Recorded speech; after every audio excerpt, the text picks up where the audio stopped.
All glory and praise to Yahweh Shem Yahweh Shah. Shalom to the elect out there, man. Um, yeah, they're really considering this vote recount, man. You know, Hillary could get in there somehow, man. Here's the video. Shalom. Now, preparations are underway in the U.S. state of Wisconsin for a recount of the presidential vote amid speculations of fraud in the electoral system. If nothing else, it's going to give us a very good audit. It's going to reassure Wisconsin voters that we have a fair system, that we're not counting illegal votes, we're not counting dead people's votes, and it's really, really important to know that in Wisconsin, elections are fair and accurate and conducted by hardworking people, my fellow citizens. Thompson added that a recount of votes for the presidential race between Donald Trump and Hillary Clinton will demonstrate the integrity of the election held in the state. Similar recount efforts are also planned in the states of Michigan and Pennsylvania. Earlier officials in Michigan declared Trump the winner of the election over Clinton 3 weeks after the vote. Michigan was the final state to certify the presidential outcome. The brash billionaire now has 306 electoral votes to Clinton's 232. Meanwhile, the White House says there is no evidence of fraud in the November 8th election.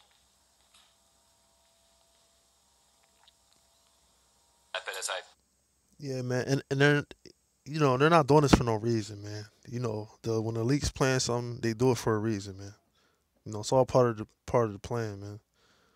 Like I said, for even worse sedition, man, among the people, man.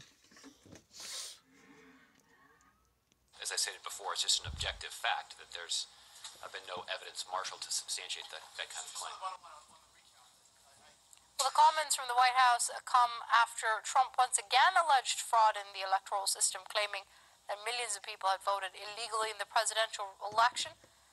The accusation by the president-elect have raised questions about the authenticity and legitimacy of the electoral procedure across the United States. Joining us now via Skype from Madison is Frank Emspak. He's a political commentator. Many thanks for joining us here on Press TV, sir. Now, despite what the outcome of this recount of votes may be, the integrity and the legitimacy of the electoral process in the United States has been brought into question. Well, that's right. I think that it's really pretty crazy. 3 weeks ago, Trump was saying that if he lost, he might challenge the vote. Then he said that if he wins, it's okay. And now he's saying that Hillary Clinton didn't get 2 million votes because millions of people voted illegally, which is total nonsense. Now, what's happening here is actually pretty serious in a different way. Yes, the integrity of the election is being challenged. Yes, we have a situation where the winner of the popular vote by about 2 million is not going to be president, and it's highly unlikely that the recounts, as they are looking at them, the issue of hacking and fraud, it doesn't look like in any of the states that's going to be the issue in terms of overturning the vote. There's just not going to be enough votes there. What is not being... I mean, you can say that, but you don't know, man.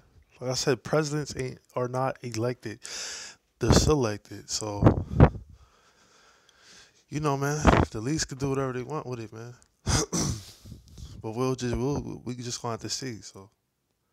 Discussed, and which is much more systematic and much more important, is the issue of voter suppression, where in a state like Wisconsin, it's estimated that about 30,000 people didn't vote who might have voted, except that there were much more stringent voter ID requirements, and the many of the people who are now affected by this, you have to have a driver's license or this or that, don't have them because they don't drive or don't have the proper identification. And it was a much greater impact on the election of voter suppression or voter, whatever, in places like North Carolina or here or elsewhere.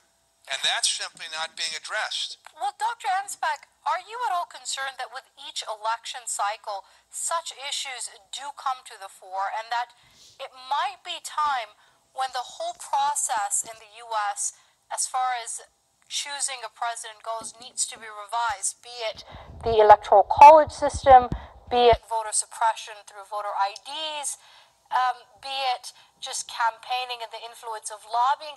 The very foundations of the system are being brought into question by many over here. Yeah. Well, if you're asking whether I'm concerned, the answer is extremely concerned. And I think that's what's happening here is that we have what used to be considered a strong democracy, but as it turns out, it's a pretty weak democracy for all the reasons you raised, that you can have a vote and the popular vote does not win. And the system is designed for that. In 1787, it was designed to protect the minority, specifically the slave states at that point. But so we have that problem. Then you have 52 or 50 different systems of voting because each state has one. And so it's not consistent across the board, and it's not consistent across the board for voter identification. So you have all kinds of ways in which the system can be gamed in one way or another. And that's what's happening and has happened. This is the third time now in about 20 years that these issues have come up. And so, yes, we are facing a crisis in the fact that you had candidates getting up and basically saying the system doesn't work unless I win. And then after Trump won, I mean, he gets on TV or the radio or whatever, the Twitter Sunday, and says, well, Clinton won the popular vote because she got illegal votes, when there is absolutely no basis in fact for that. But it has an effect. People say, oh, yeah, you know, and then you have this issue of the popular vote versus the electoral college. We talked about that on this network before, and yes, it is a system that balances things out in the sense of smaller states. States with smaller populations have a relatively greater weight, as we've just seen. The Trump carried states in sort of a surgical precision sort of way that would get him a majority of the electoral vote, even though he lost the most populous states in the United States. And so you have all these maneuvers going on, and most people say, what is this? After all, only 53% of the people voted. So we're not talking about like a huge wave of popular support for either candidate. So Trump wins with 27% of the total vote, not even, right? Because he didn't get as much as Hillary. And Hillary has more votes, but in any case, you're talking about a quarter of the American population on either side collectively expressing themselves. And so there's a problem when 47% of the people don't vote. And one of the reasons is the complexity and the difficulty. We have voting on Tuesday. Why not on? Because a majority of people are starting to see that this system is bullshit. That's why nobody really want to vote. What they called it, lessons of two evil. Either way, America's fucked. So yeah, and votes don't count, man. I wish they cut that out, man. That's bullshit. Like I said, man, presidents are selected, not elected. But yeah, with that, shalom.